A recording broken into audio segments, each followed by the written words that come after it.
All right. Sounds good, man. We'll get rocking and rolling. We'll get some folks on here. And Rochelle is finishing up an application, of course. She's really hustling this week. I challenged her to get 10,000 this week. She just might do it. She's definitely hustling. That's kind of cracks me up, man. Some people can just turn it on, just like a faucet. If they want to do 10,000, do 10,000. We don't feel like doing 10,000. They just do whatever. It's kind of cracks me up, huh? Hey, what's up, Alex? How you doing, Gabriel? Good, good. Quick question. I sent you a text yesterday. I'm sure you were busy. I'm not sure if you saw it or Oh, not. what was it? I just needed to talk to you whenever you get a chance because I went through three of the calls. I froze up on a couple of them. One of the gentlemen told me he just got diagnosed with cancer, and I didn't know exactly what to do with the information besides Yeah, tell that's him something. great. Yeah, let's talk about that. I would just tell them, look, I'm sorry to hear that. We can get you covered. Even though you have cancer, we have products that will cover you. The full benefits available in 2 years. But if anything does happen to you between now and then, your beneficiaries will get the premiums plus 10%. It'd be a good time to go ahead and get that started and let the 2-year clock start ticking now,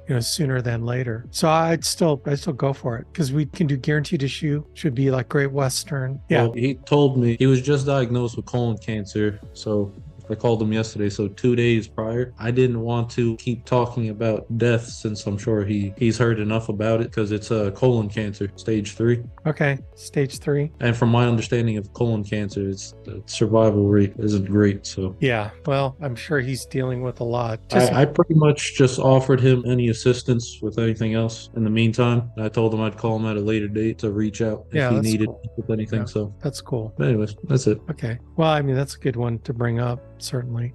Here's the thing about that. It's amazing how a lot of people tell us, no, I'm not interested, or I'll just save the money, or all kinds of reasons why they don't want to get insurance. And then the minute they find out they have cancer, they start getting interested in life insurance. Right? It's like, dude, come on, man. Don't make me laugh because you had a chance to get it taken care of. You didn't. And now that you have a cancer diagnosis like this, okay, I'm giving you a mentality. It's important to understand mentality of what we do in the field. So, because this is important, you can't be, I was going to use a word that probably wasn't very kind. You can't be a wimp. See, understand what your job is. Your job is to cover people and cover families so that should they die before they want to, should they get diagnosed with a terminal illness, that their families are going to be okay financially, or they're going to have to worry about paying for a funeral with a GoFundMe page, right? I used to teach this when I used to do weekly boot camps. I used to do a boot camp Tuesday, Wednesday, Thursday, 2 hours from 9 to 11 on Tuesday, 9 to 11 on Wednesday, and 9 to 11 on Thursday. And I did that for 9 months. I only missed 2 weeks in 9 months of doing a weekly boot camp for new agents. And here's what was interesting about that is I didn't get any more people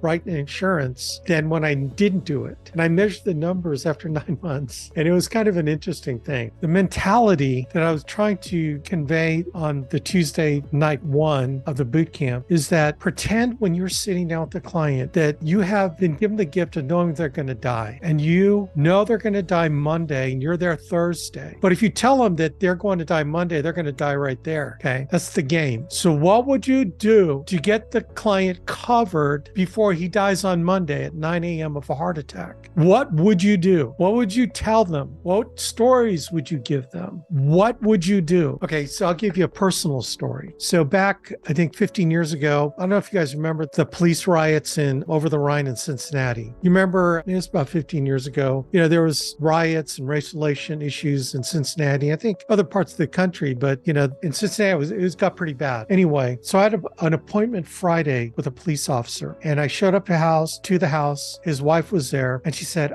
oh, I'm sorry. My husband got called in because of the riots. And can we reschedule for next Friday? I said, okay. All right. So I called to confirm on like Wednesday or Thursday the next week. Right. And so I get the wife on the phone. I go, hey, this is Alex. I just, want to make sure that we're still on for Friday with with you and your husband. And she got quiet. And then she says, I don't know if we can meet. I said, why not? My husband just got diagnosed on Tuesday with prostate cancer because his PSA levels were elevated on a test. And then he went in and it looks like cancer. I'm going, oh man.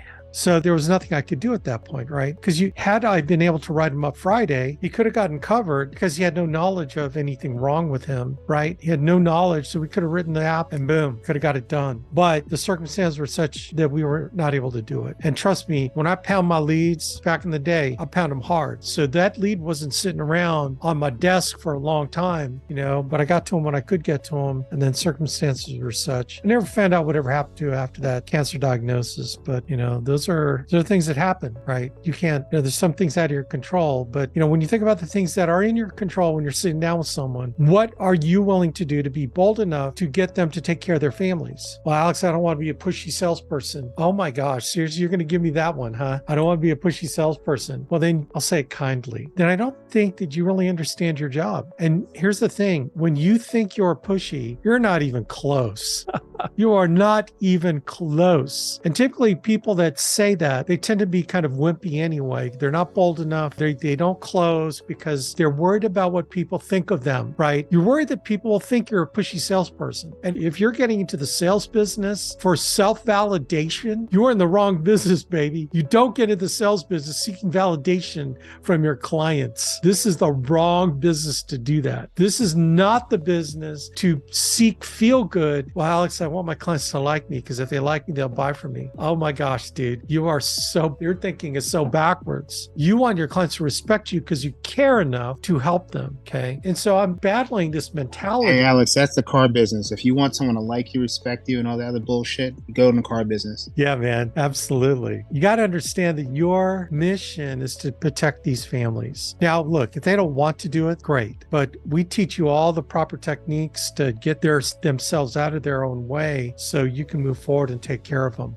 Okay. Again, people think that they're going to be a pushy salesperson. You're not even close. You are not even close. So you really put that mentality out of your head. So I understand what you're saying. Yeah. And I feel like I could gather something from that. So let's say I go back to that conversation yesterday and I didn't get off the phone. Would you say, I wouldn't say so much force my way in, but make it realistic to the guy that he is going to pass away soon and without having things in order? Yeah, okay. So I get your question. And trust me, this is a business of nurturing and kindness, but we got to be kind in a bold way. What does that mean? It sounds like kind of talking two ends of the spectrum. We got to care enough about them that we're willing to tell them what they need to hear. Not what they want to hear, but they need to hear. Okay. And in a situation like that, there's a way to finesse it such that it's like, hey, man, I'm sorry to hear that. I'm sure you're devastated. My wife went through, okay, I could say that. My wife went through cancer. I know you're probably not thinking right, etc. But there's a reason why I'm on this phone talking to you. And look, the reality of your situation is,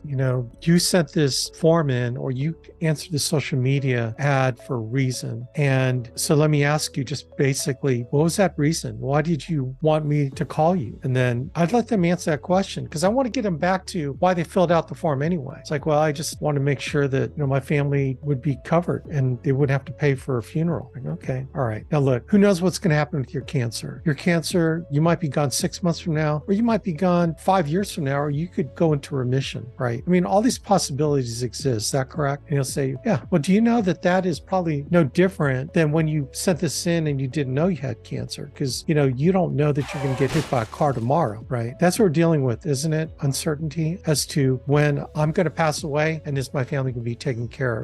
Would you agree with that statement? Well, yeah, we can get you covered. The policy will be a policy that we call guaranteed issue. It'll pay out the full amount after 2 years. If you should die in an accident in the first 2 years, it'll pay the full amount. If you die within the 2 years, your family will get the amount of premiums you paid plus 10%. Then they could use that tax-free to help with the funeral cost. That is what I can offer you right now. And in your situation, I know it's tough. I have a lot of friends that have gone through what you're going through. And I know it's not easy to think about something like this, but this is probably the most important time to start thinking about something like this. So look, they have me coming over tomorrow in your area. I'll be there between 5 and 7 or between 3 and 5, which one worked better for you?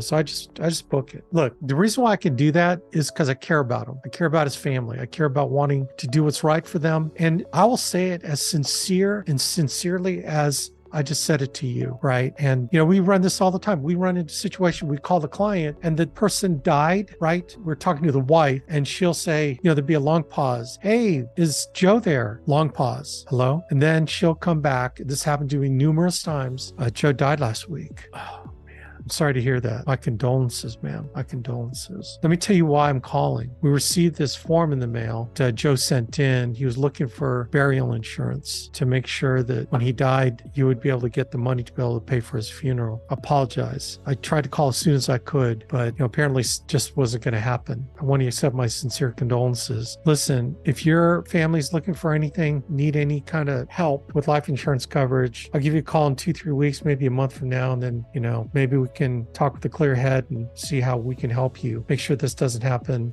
to any other family member. Fair enough, ma'am? I'd do that. She could hang up, she could do whatever, but at least I'm going to try. That's one thing about this business is you never know what's going to happen. All you have to do is give it your best shot to go back in there and do what you need to do, because it's your job to take care of families, right? Did I say anything about making money? I've not said anything about making money, right? Everything I've talked about is protecting families and helping them make the right decision for their families, right? And if you do that with the right intent, then the best will happen. Okay, that's all we can do. If you do it with the wrong intent, then all kinds of bad stuff will happen, right? So, hey, Rochelle. So you finished up that app, huh, Rochelle? Yes, I did. And actually, everything that you were just saying was the reason why it took me a little bit longer to write this app, because she was very chatty and she wanted to wait. She was like, I think I need to think about this. And I was already an hour into it. So I was like, oh no, I'm selling this policy. You are taking it today, girlfriend.